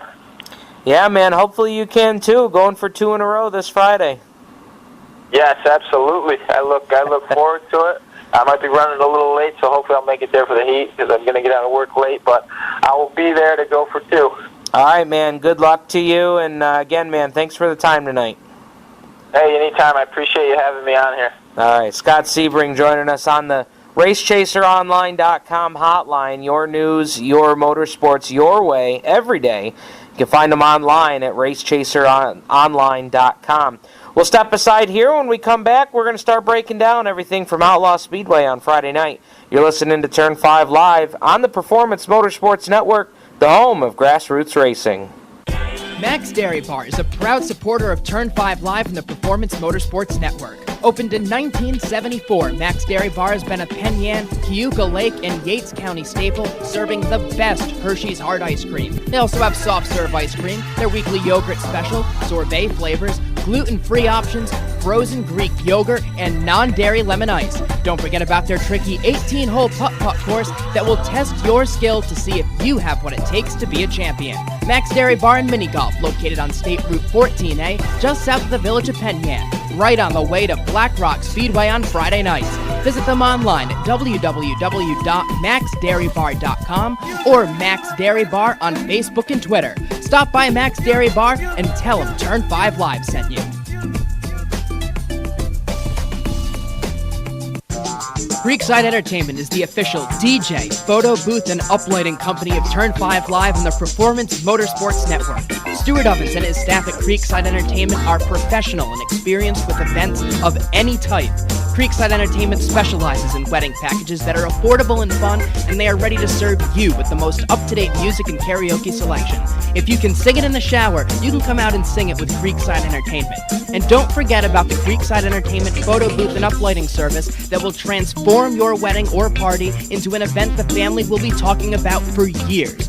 Trust the entertainment company that racers trust. Call Stu at area code 315-481-9700 or visit them online at creeksideentertainmentdj.com. You can also find them on Facebook and Twitter. Creekside Entertainment, division sponsor of the Black Rock Bandits in 2015. We're growing like crazy and need account reps who know their way around agencies, the internet, and social media. Got connections? Or do you know how to get to the decision makers? Are you fearless? We need you. Internet radio, or as we call it, wireless mobile radio, is rapidly becoming the place to be with almost limitless income potential. So contact us to get involved with the fastest growing professionally produced group of internet radio stations in the world. Your imagination is the only limit here. Call 717-749-0444. That's 717-749-0444. Or you can email us at scorpionradiogroup@gmail.com. You want to ask for Sue. Hi, race fans. This is Shane Tenase, founder of the Go Nuclear Late Model Series, and you're listening to Turn 5 Live on PMN. Welcome back, race fans, to Turn 5 Live right here on the Performance Motorsports Network. Stephen Ovens and Clint Miller here with us for just a few more moments. Clint going to be heading out here shortly, but man, Clint, we were just commenting here during the commercial break. Really, really good stuff there with Scott Sebring. It really was, and it's always good to listen to first-time winners, and B, it's always great to listen to somebody who's grateful for what they have, grateful for their opportunity, and loves doing what they do. And when you hear things like that, it gives you a little bit of hope, for what's to come in the future. I mean, as we said early in the program tonight, I mean, this is what we created this show on, is those kind of stories right there. And we had a great one there with Scott Sebring, without a doubt. So great job to those guys, really just doing a bang-up job with that 44 car this season, all paid off with a win on Friday. Clint, before you head out of here, man, I want to give you an update on the Super Dirt Car Series from Eldora. 6 heat races, 58 cars checked in to Eldora. And they had 6 heat races. They took 3 cars out of each of them. Heat race number 1, Tim Fuller finished first. Then it was Stuart Friesen and Bobby Varon. And Bobby Varon driving the Palmer number 76 that you see out in the Capital District. And we see it at Dirt Week every year. But those are your top 3 from heat race number 1. Heat race number 2, your winner, Mike Mahaney in the number 88. Larry White was second. Frank Cozy third. And here's some of the names out of Heat 2 that did not make it. Billy Decker, Tyler Dipple, Chris Heil, Rex King. So some pretty big names there. Going to have to come from the consolation. Heat race number 3 winner was Jimmy Phelps in the 98H. Danny Johnson was second. Kevin Boland, your top 3 qualifiers. Some notable names not making it through: Ryan Watt, Billy Pouch Jr., and Slim, Brian McDonald, going to have to come through the Consi. Heat race number 4 was won by Peter Britton in the 18H for HBR Racing, Hanky Baldwin Racing. Eric Rudolph in the 25R finished second. Pat Ward third. And then some pretty notable names having to go to the Consi in Gary Tompkins, Vic Coffey, Kyle Coffey, just to name a couple, going to have to come from the consolation tonight. Heat race number 5, Dave Blaney. So how about it for the HBR cars? And we'll see where it was that Max McLaughlin ended up here a little bit later on. But Dave Blaney, winner of heat race number 5. Matt Shepard second, Justin Hares in third. Having to come from the Consi is going to be Jimmy Horton, Matt Williamson, Keith Flack, Brett Hearn, Danny Wiesner. Some pretty stout competition got to make their way through the Consi tonight. Heat race number 6, your 6th and final heat race from Eldora. Rex King Jr. will transfer, as well as Kerry Terrence and Michael Maresca, leaving Anthony Perego, J.R. Hefner, Rich Scalata, The Big Show, Dave Rauscher. They've all got to go to the consolation event tonight. So wow, that's what we have so far from Eldora. And Clint, they're only taking 30 cars tonight to start the feature event. And when you've got 58 checked in, I mean, you know there's going to be a lot of good cars that may have to go home. So we've got the finish from consolation race number 1. They're taking 3 cars out of this. Billy Decker was the winner. Max McLaughlin was second. Chris Heil third. And some of the guys on this list that are not going to make it, Tyler Dipple is one of them. Eldon Payne, Ryan Susi. Tough break there for the driver out of Ransomville that made the tow down to Eldora. Not going to make the feature tonight unless any of those guys can fall back onto possibly a provisional start. So we'll keep our eyes and ears glued for that. But that's what we have so far from Eldora. Going to be a wild night out there for sure. DirtVision.com has audio coverage. You can find them online, DirtVision.com. Right after we're done here with Turn 5 Live, you can tune those guys in, twist them in, and listen into the feature event tonight. Clint, before you have to head out, brother, any final comments tonight? No, the only thing I wanted to get a quick, a couple quick things in about, the checkered flag, black flag. My black flag is outlaw, stands out in my head right now as an area track that needs a little more teching. I'm not saying that I know the guys are cheating, but that's one of the things that keeps people coming, or keeps guys coming to the racetrack, is knowing that they have a fair shot when they show up. And I think that's something that needs to be looked into for one reason or another. It's just one of them things that, I just think personally needs to be, like us, we have a low budget, and so for us to have a legitimate chance, and right now I don't think we do, but a legitimate chance to win a race, things need to be policed a little better, because guys are putting ungodly amounts of ungodly amounts of money in their cars, and it's just as long as it's checked and to keep it on the up and up. That's one of the things that needs to be. The crates obviously has been a problem for years, so it's just one of them things that Tyler needs to look into. I know the surface has been questionable, and they tried something different last week. It didn't work, but they did try something new, and it would just be nice to, something to turn around and show the drivers, hey, we're really giving it a shot. Gotcha. That's, I mean, and something that they were doing a couple of weeks ago, Clint, maybe you can speak to this, being in the pit area, obviously more than I am, up in the tower. They at one point had something going where they were taking the top 3 out of every division, coming down to the bottom, the base of the pit tower, and taking a look at things. And you were able to bring one crew member with you and nobody else. And if anybody else was caught in the tech area, they'd be disqualified for the night. Is that something that's still taking place? Or no, it's not. I haven't seen it in probably 3 weeks. Gotcha.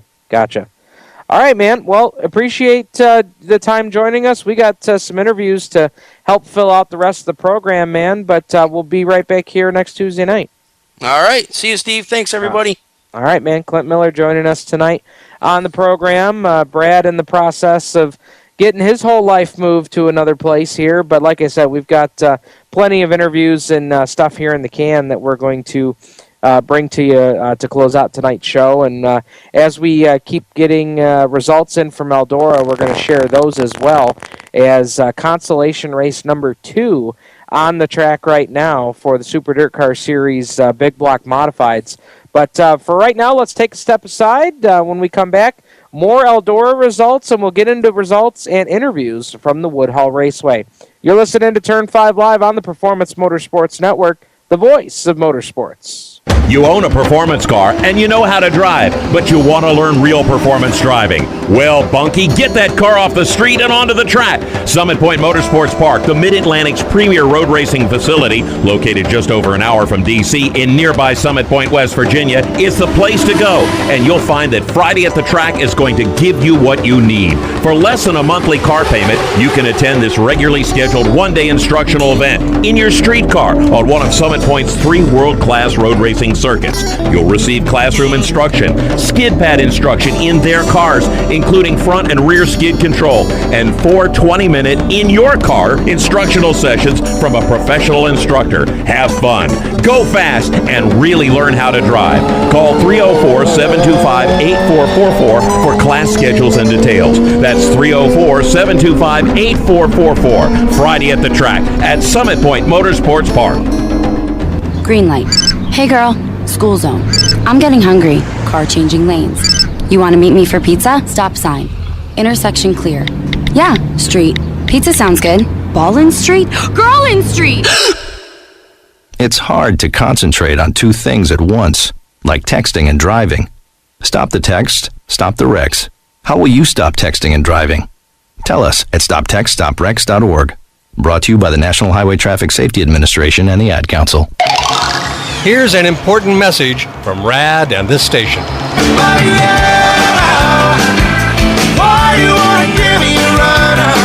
Hi, this is Bob Sheehan from Blues Traveler for RAD, recording artists against drunk driving. I like to party just as much as the next guy, maybe even more, but the one thing I won't do after I've had a few is get in the car and drive. Don't blow it. Always choose a designated driver. Remember, music lives and so should you. Motorsports sales professionals. Performance Motorsports is looking to build a team of experienced media sales professionals to represent our programming to the industry's top companies, magazines, and racing series. If you have motorsports sales or marketing experience, know how to work with agencies, understand social media, and are incredibly creative when it comes to working with clients and promotions, then we want to hear from you. Top performers are richly rewarded. Your imagination is the only limit here. Call 717-749-0444. That's 717-749-0444, or email us at scorpionradiogroup@gmail.com. You want to ask for Sue. Hi, race fans. This is Otto Sitterly, driver of the Nicotra Racing number 7, and you're listening to Turn 5 Live on PMN. Oh, there you go. The multi-time Oswego Speedway Super Modified champion, Otto Sitterly, bringing us back from commercial here on Turn 5 Live. Stephen Ovens joining you to close out the program tonight. We've got a couple of segments here. We're going to get to some Woodhull results and driver interviews. And as I said before we went to the break, bringing you results from the Eldora Speedway as they, as they have Consi number 1 and Consi number 2 are now in the books for the Big Block Modified Super Dirt Car Series. And transferring out of B main number 1, as we had said in the last segment, Billy Decker, Max McLaughlin, and Chris Heil, they will go into tonight's feature event. And just wrapping up B main number 2, that finish was Gary Tompkins. So I know there's a lot of Gary Tompkins fans out there. They took a brand new piece down to Eldora. The first race on it was Saturday at Canandaigua.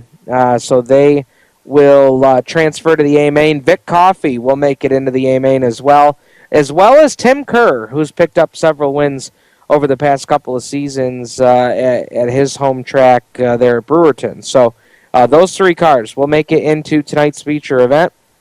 And most notably, out of the first one, we were talking about Tyler Dipple not making it through, Ryan Susi not making it through, and then as you look at Consi number 2, Matt Janiak, Billy Pouch Jr., Kyle Coffey, Ryan Watt, Brian McDonald, all those guys not making it through. So it's going to be real interesting to see how the guaranteed starting spots work out for tonight's feature event and the provisional starters. How does that all shake out here as they get ready to put the feature lineup in here and ready to go? But let's switch over to Woodhull here. Let's get into everything that happened there Saturday night on the High Banks. Of course, the 4th annual Jake Davis Memorial taking place, and he had made 3 final round appearances in his 4 attempts at the Jake Davis Memorial. Billy Van Pelt finally broke through for his first Jake Davis Memorial win. It was a very emotional victory, certainly, for Van Pelt, who has done so well in this event, but just hasn't been able to capture the checkered flag. We stood right in victory lane with him and talked to him about it, so let's hear from Billy Van Pelt, the winner of the 4th annual Jake Davis Memorial. Well, we talked about it up in the tower. He's made the final round 3 out of 4 seasons. Finally gets his first Jake Davis Memorial win here in the King of the Ring. Climbs up out of the car. Give it up for him, folks. Billy Van Pelt. Oh, he's happy. You betcha.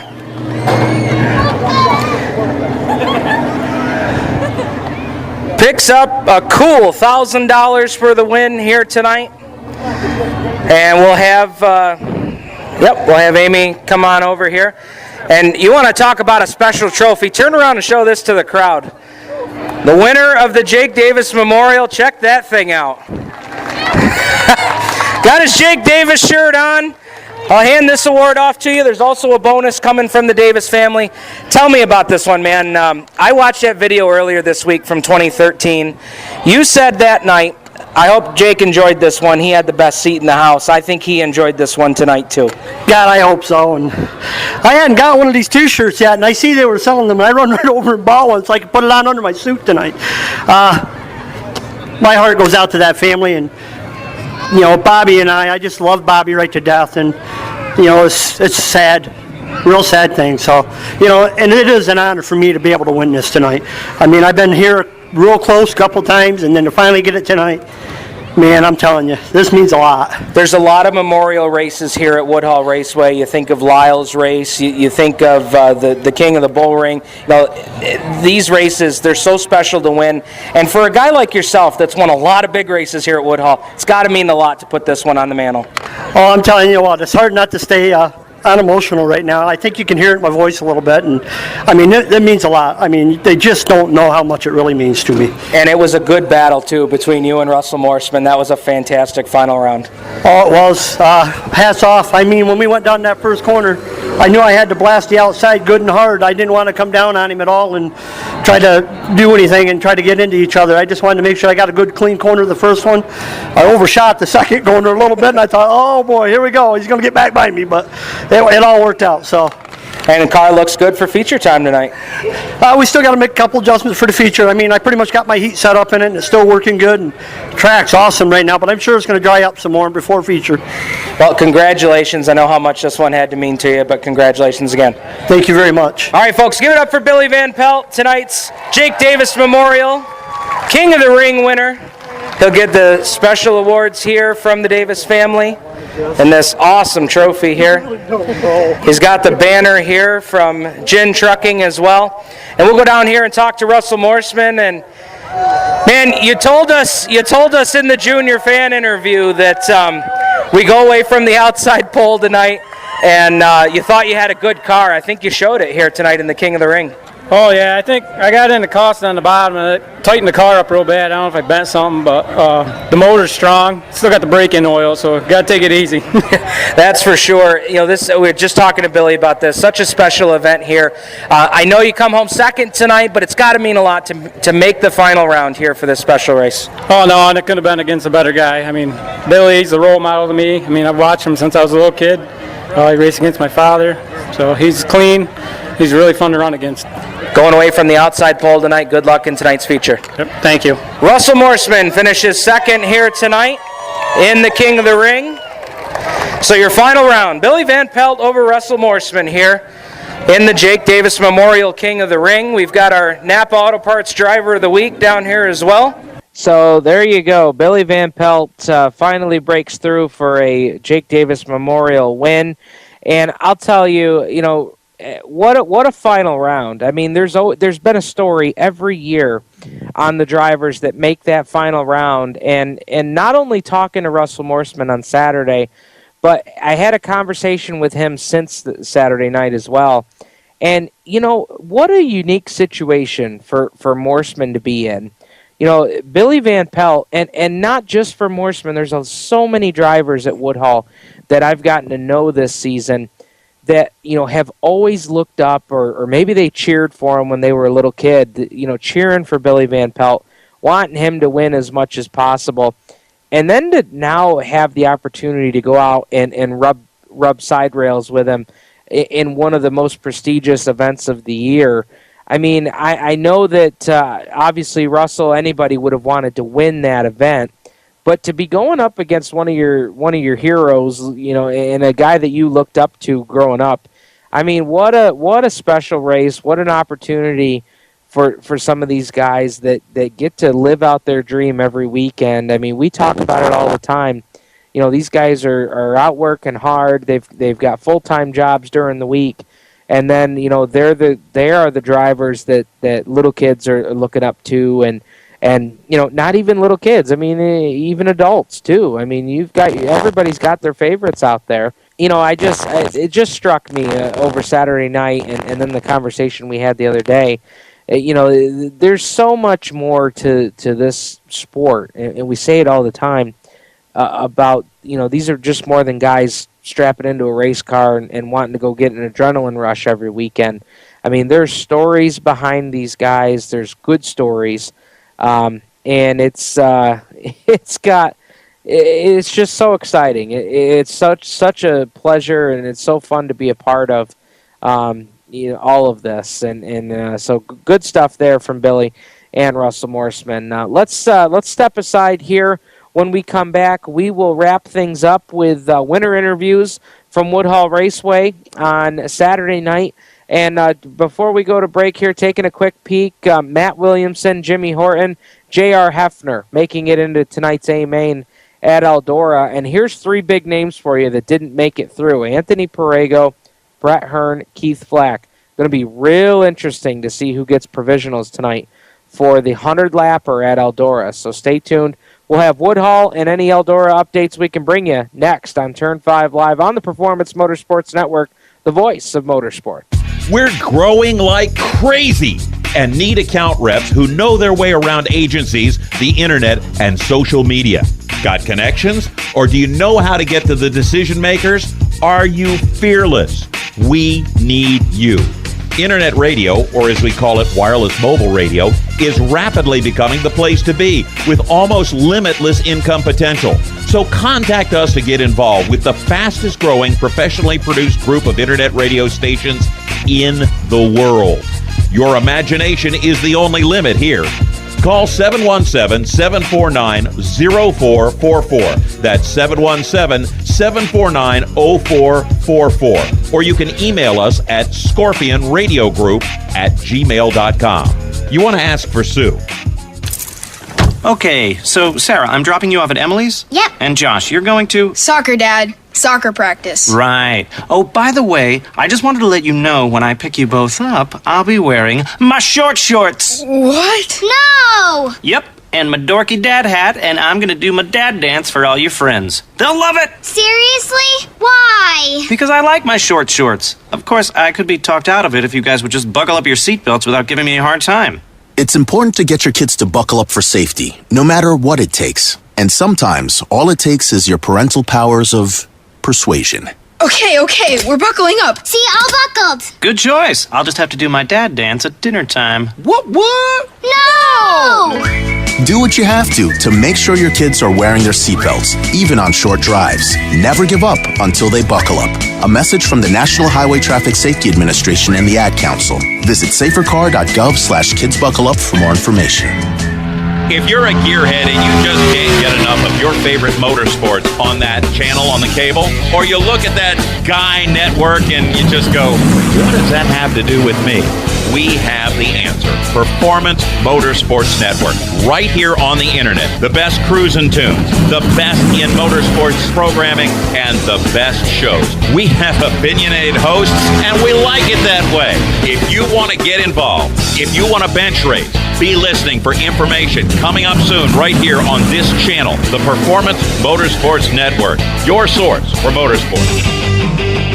Hi race fans, this is Mel Thomas from Thomas Video, and you're listening to Turn 5 Live on PMN.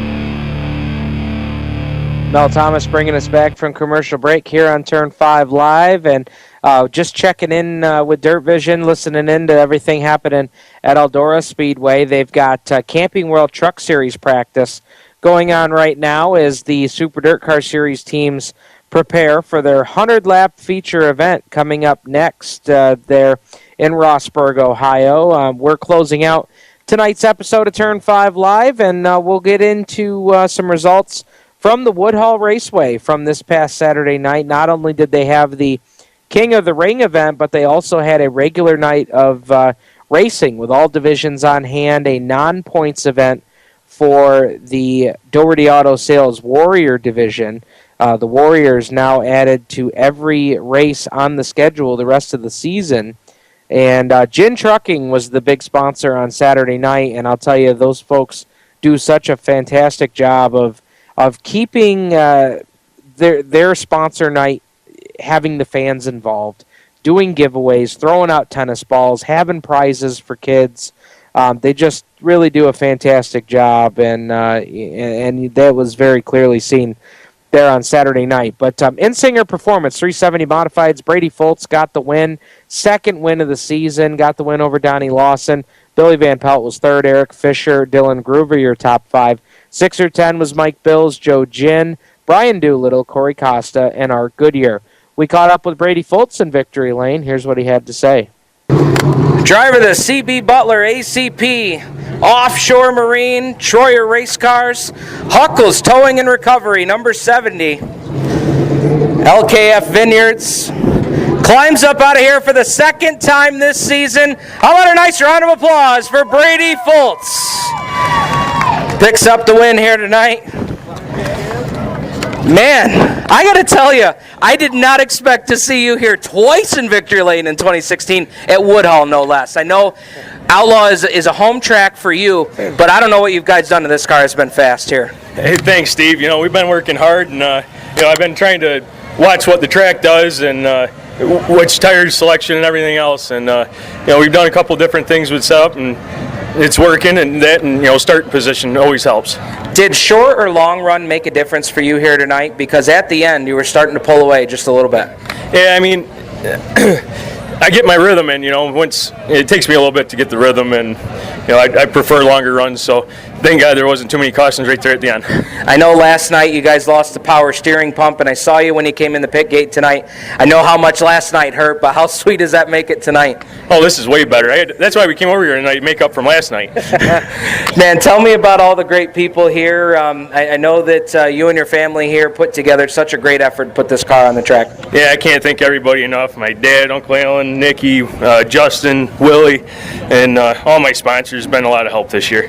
And by the way, Gin Trucking Night, kind of cool to win on the Friends Sponsor Night. Of course.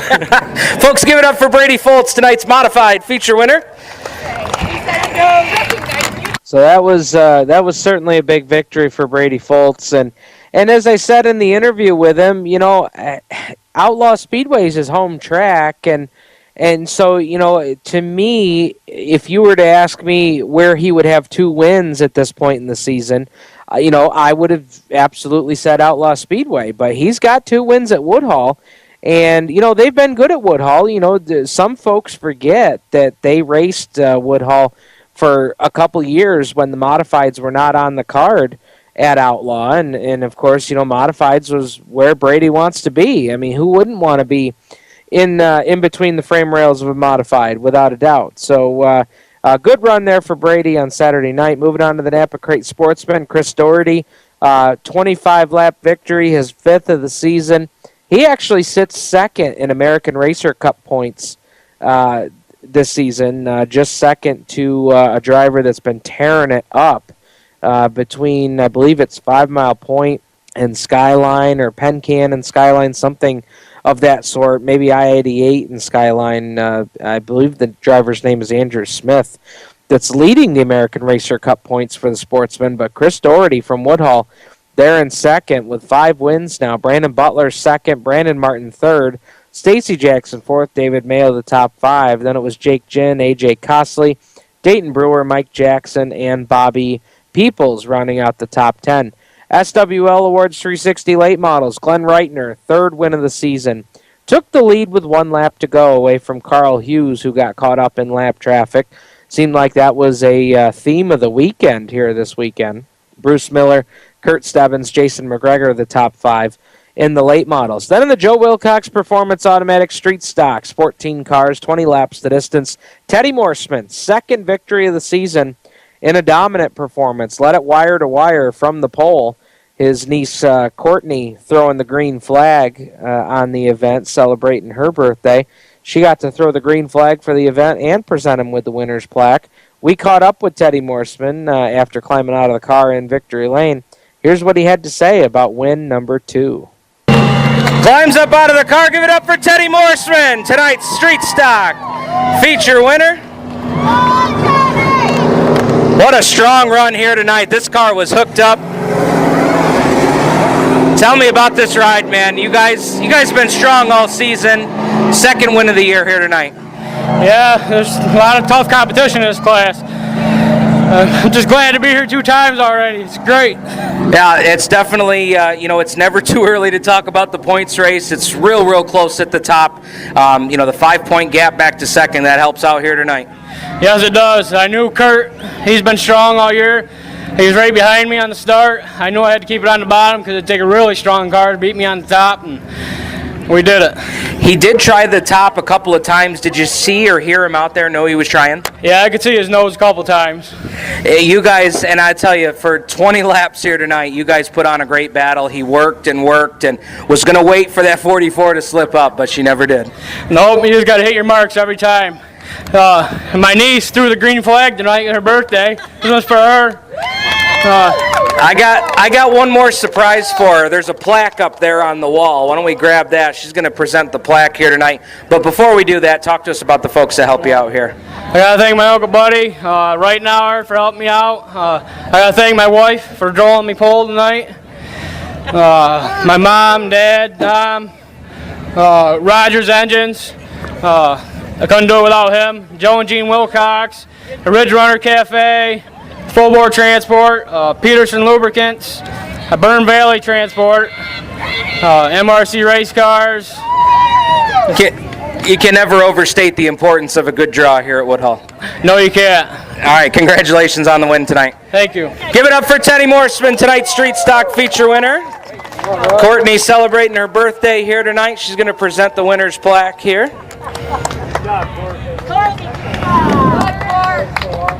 So Teddy Morseman. All right, now we'll let everybody else big in here. win there on Saturday night.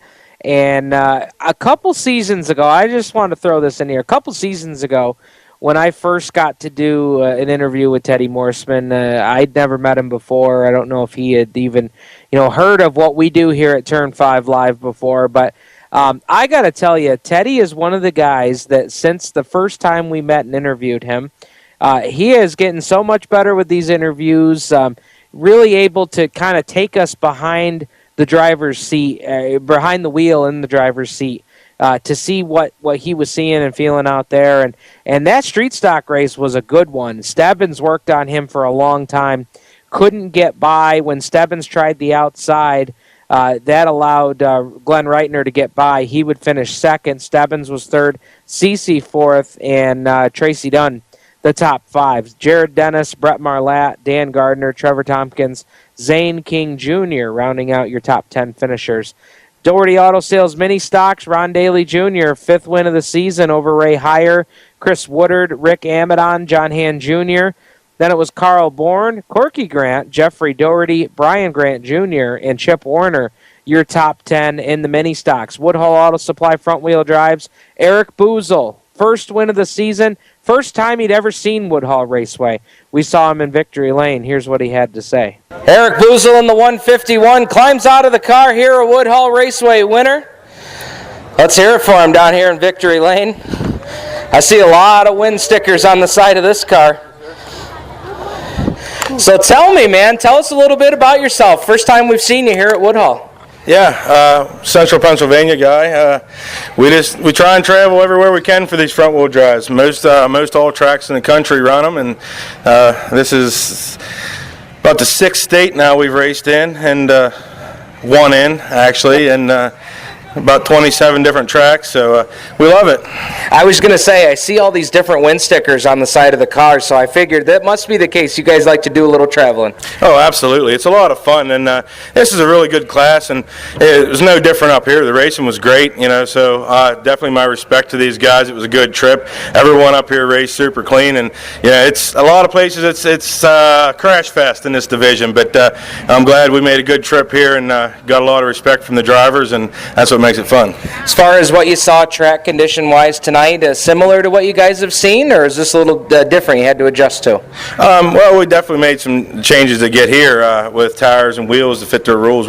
I normally run a little bit bigger stuff, wider wheels, but the track was awesome in the heat, and it wasn't bad in the feature. It just really changed. There's a lot less traction for these DOT street tires here, but overall the track was great, though. Definitely. Really sliding it into turn one to get it to handle. I mean, we see a lot of front wheel drives that they like to push the front end, but man, you were power sliding. It was fun to watch. Oh yeah, and I even spoke to some of the drivers out here, and everyone thinks you just stuff a giant engine in these front wheel drives and go and win. And I hope everyone's seen there's a lot more to it than that if you can't get them around the track, And I even shared some things I've learned here over the last couple of years with these guys up here, air pressure wise, and these cars are real hard to loosen up. But they're always tight. They always want to push. So try to help a couple guys there and let them know things we do that keep these cars free. It makes them a lot easier to drive. Well, it was a pleasure to have you here at Woodhull tonight. Congratulations on the win.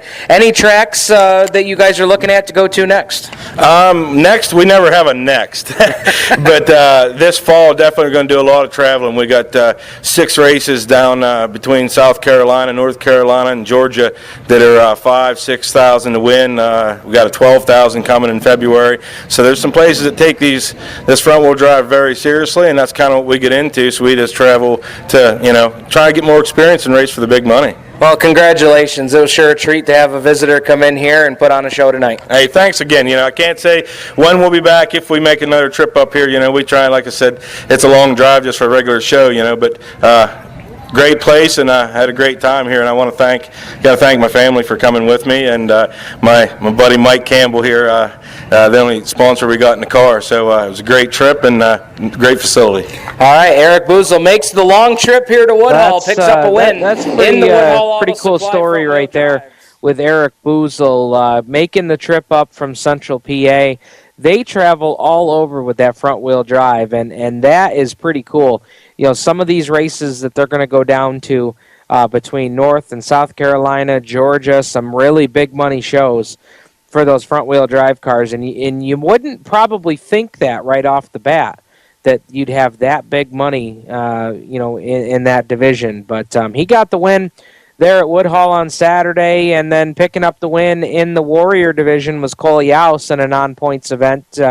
Want to thank Dan Kapuscinski, Scott Sebring, as well as all the drivers from Outlaw Speedway and Woodhull Raceway for joining us on the program here tonight. We'll be right back here next Tuesday night at 7:30 p.m. right on the Performance Motorsports Network with another edition of Turn 5 Live right here on the Performance Motorsports Network. Thank you, folks, for tuning in. We'll see you next week.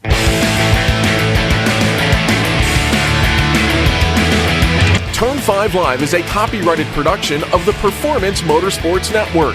PerformanceMotorsportsNetwork.com is a member of the Scorpion Radio Group Incorporated and may not be rebroadcast, replicated, or saved in any media without the explicit written permission of PMN. The opinions expressed on this program are those of the host, co-host, and guest, and do not necessarily reflect those of the management and ownership of either the Performance Motorsports Network or Scorpion Radio Group Incorporated, the advertisers, or marketing partners.